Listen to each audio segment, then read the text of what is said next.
Yes, boss. See the topic and what it is that we're talking about, right? People will eventually see your value when you're gone. Also, you don't have to force people to see your value. Somewhere around there, you get what I'm saying? So here's the deal. Oftentimes in life, as people, we can kind of think to ourselves, maybe being more loyal or trying more harder with people would force them or help them to see your value. I'm going to tell you something. Sometimes people will not respect or appreciate something until it's taken away from them. Hence, if you hear me say it before, a cow doesn't know the use of its tail until it's gone. That's like a classic Jamaican saying. You feel me? So people know what they've lost when it's gone. Sometimes people don't know how to appreciate or see what's really in front of them until it's taken away. And sometimes some people are blinded because sometimes people are egotistical. Sometimes people they're just not aware as to how their behavior or how they move can block their blessings and drive people away from them. So here's the deal.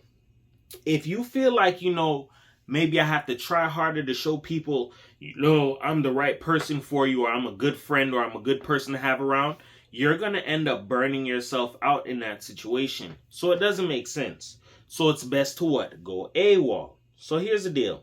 Understand this. Rule number 1, absence makes the heart grow fonder. You ever had somebody around you before? And it's like, not saying you didn't like them or you did like them, but it's like you notice, they're not here anymore. And it's like, you kind of miss them a little bit. It's just like, example, let's say you have a coworker and you and them get along, or they may be on vacation for a little bit. You start to miss them a little bit. Like, man, when what's name get back? Probably in like another 2 more weeks. Because they're not there, their absence, that creates some form of a fondness where it's like, man, something's missing. You get what I'm saying? In that ordinance. But think about it. If you're lingering around people all day long, how will they miss you? If you're in somebody's face all day long, how will they know how to miss you? You get what I'm saying? You got to know how to what? Go AWOL. Create some distance. If you're always aware, if you're always around and people always see you, it's never going to really create that type of, that longing feeling like, I really miss that person. You get what I'm saying? Sometimes you have to learn how to go AWOL. Hence the saying, absence makes the heart grow fonder. And as well as that, right? Once you're absent, people start to remember and reflect on the things that you've done versus when you're around. So if a person probably took you for granted, what did this person bring, or what value did they add into my life? You go missing, you go AWOL, that's when people start to realize and recant in their mind, this person always used to call and check up on me. This person always cherished me. They never wanted any money from me. When people start to sit down and think about these things, you were genuine, or you never wanted anything from me, or you wanted the best from me, and they did something foul to cause you to leave or told a lie about you, that kind of burns their face a lot more. Because you have to understand, there's some people that they let jealousy and envy get a hold of them as to why they burn out a situation or a blessing that was for them, and it causes people to leave. Now another one, contrast of events. Once you left, others may notice a negative shift. And this is a very good one. This is why I say, if you want people to miss you, or you don't force people to see your value. If you got value, you got to learn how to challenge people. I.e., if I'm not an asset, then I could walk right now. Or if I'm no value here, then we can just shake hands and I'll be out of your way so you can continue your normal schedule. You got to understand something. Some people will try to manipulate and gaslight you as to where you don't know your value, so you can linger around a little bit longer so they can play in your face and use you. You get what I'm saying? You got to learn how to show people you'll walk. Example into that, when I said contrast effect. When I worked at one of my jobs, one of the jobs I left, I literally say, you know what, bruh? Y'all ain't write me up. Y'all ain't do nothing, but I see what's going on here. Y'all moving like y'all don't value me. So it's cool. What I'm going to do is I'm going to play a game with y'all, and we'll see how much value I have. The new manager that they hired, the chief, the dude used to act like an asshole. oh, D'Angelo, you're going to do this and you're going to do that. Bro, I'm supposed to be learning water. You know what? I feel like you playing with me and you don't value me here. So I'll just what? I'll leave. He didn't know that I was applying for other jobs. He didn't know that the times when I was off from work, I was doing interviews during the day, then coming into work graveyard shift. Bro, I got a phone call from a city, like couple cities, bro. Hey, yo, we're willing to hire you. As soon as I put in my 2 weeks notice, bro, when I tell you the management wrote an email to him and to the staff as well saying, yo, what's going on? Why is Dixon putting in his 2 weeks? That sent everything into an uproar because you got to understand something. Sometimes when people like to play games, they think you won't walk or you won't depart. They're going to see if they'll call your bluff if you're going to take the bullshit. Then when they see, yo, you're going to leave, they're going to try and see what they can do to what? See if I could scramble to get this person to stay. That's exactly what the manager did. Hey, D'Angelo, is there anything I could do to get you to stay here? No, nigga, you a bitch. I don't like you. And then on top of that, you making my life a living hell. So you know what? I'm willing to walk. A lot of people, oh, I'm going to stay here. I see the goodness in this guy. Guess what? As soon as I left, that's when people start seeing the negativity unfold. Yo, this is the problem that this guy caused. Yo, this is why this guy did this. Yo, this is why this guy did that. Guess what? Long story short, I just found out the guy just got fired, bruh. It took them, what, almost 2 years to fire the dude? After what, he done got out multiple people out of that job. Some people quit, like me. Some people got fired. You get what I'm saying? You got to understand.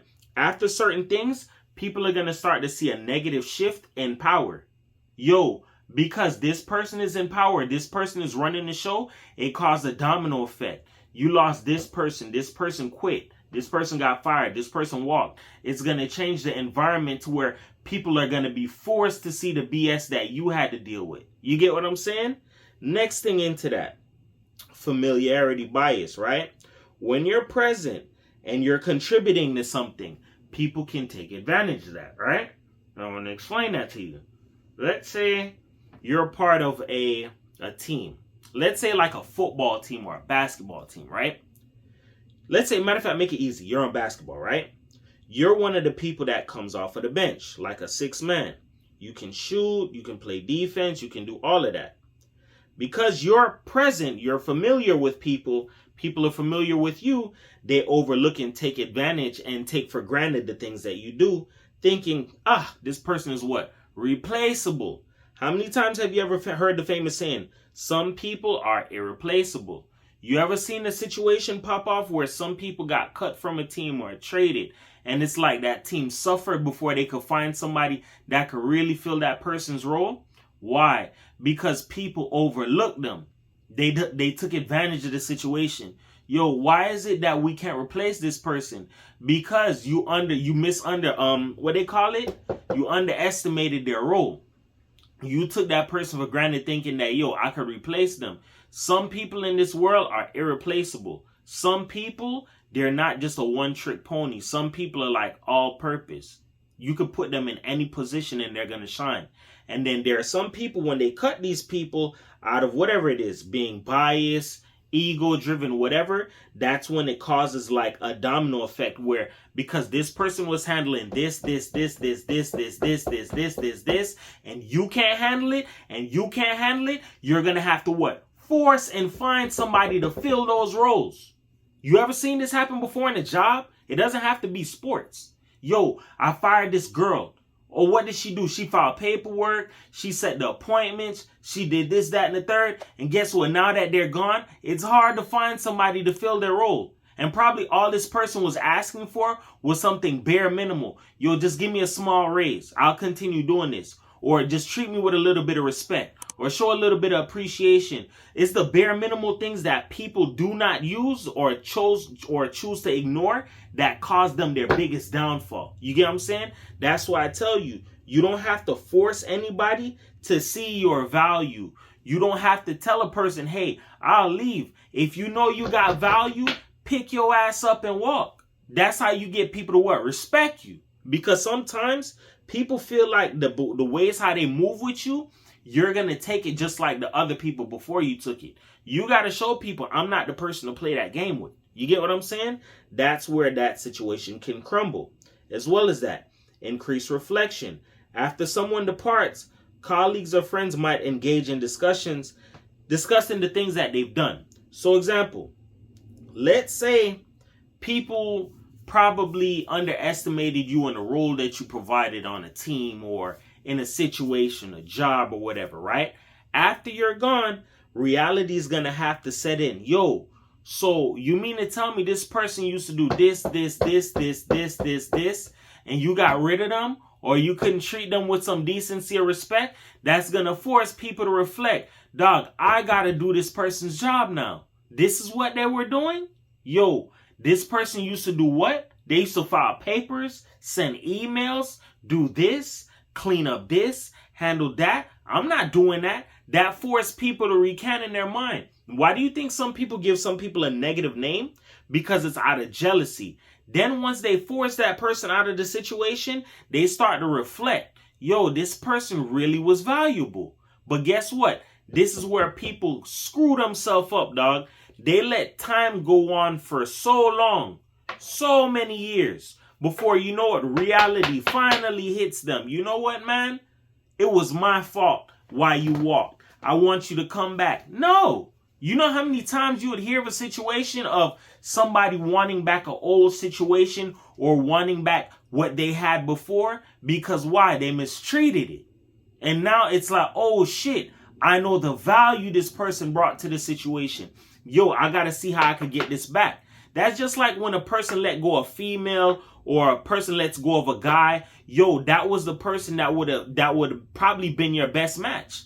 And then what? You discarded them or you overlooked them for what? Fuckery. That's why some people suffer on the inside and they'll never tell you. So you got to understand this.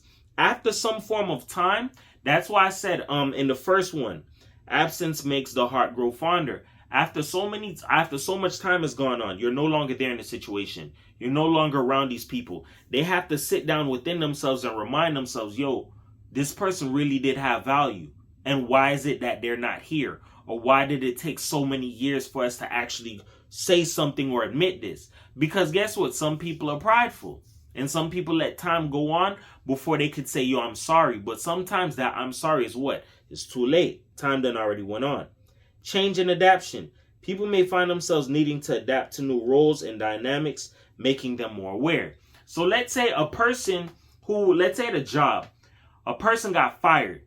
That person that you fired was valuable. Now, that person that you have on the team or the rest of the people you have left, yo, you got to force them to play different roles. So example, let's say this is a restaurant. You know what? We fired the main fry cook. You know what? So you who does cashier, sometimes you're going to rotate and go to the back and fry some burgers. Oh, you over there who be mopping, you're going to have to clean your hands and go back there and drop fries. Or you over there who's manager, you're going to have to roll up your sleeves and get back there and help them cook. You got to understand something. When people do a foolish move and get rid of somebody that was supposed to be there, guess what? It's going to cost the team in a big ass way. This is in work, sports, life, relationship, family dynamics. It doesn't matter. If you go ahead and you mistreat somebody or you force somebody out of a situation, you're going to force everybody else to adapt to the change. Mind you, some people aren't good at adapting. Some people, they're one-trick ponies. Some people, oh man, I'm the best cashier, but I don't know how to fry a burger. Oh, you're going to learn today. Some people don't want to learn. Some people don't want to expand. Some people just want to be basic and be right where they're at. That's why you have to learn how to recognize who's a team player, who's valuable, who's MVP, who you shouldn't be disrespecting. You shouldn't be disrespecting anybody at all. But what I'm saying is, understand that if you do not know how to recognize the pieces that you have on your team, you're going to screw it up being either egotistical, not being mindful, thinking you're bigger than the program. You got to understand that there are some people out here that are ballsy like that, that'll walk away from a situation and start over. I'm one of them. You get what I'm saying? Last one, time for perspective. Distance can provide clarity, enable people to assess the past relationship. So example, let's say a person played a role or perceived somebody to be like the problem, or they try to demonize somebody and that person is gone now. After a certain amount of time what? Remember I say this all the time if you watch me. Time heals and time what? It reveals. So if a person placed a lie on somebody, oh yeah, this person was the problem, they're the reason why our business went down. Guess what? If that person is now gone, you have all wiggle room to make that greatness happen that you said you would. You would have every opportunity to make things happen the way how it's supposed to be. Because why? You got the situation the way how you like it. Guess what? That's when people start to see as time go on, yo, nothing has changed. Things have actually gotten worse. That's when people who've either started lies or smear campaigns, the lies start to come back to them and like, yo, you were the one who created this mess, or you started this, or you placed the lie on this person, or you said this person was a problem, or you said that things would get better. That's when people are willing to what? Do away with you and probably even harm you. Because understand this, I'm going to tell you how powerful lies are, right? This is why I said, if you know you have value, you don't have to force anybody to see your value. Trust me what I'm telling you, bro. I've been through this shit before. If you got value like that and the person ain't choosing to respect it, my nigga, walk.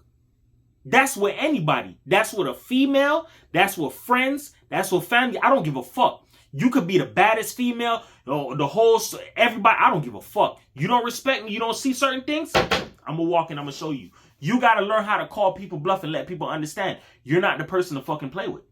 This is how you get people lined up. This is how you get people in check.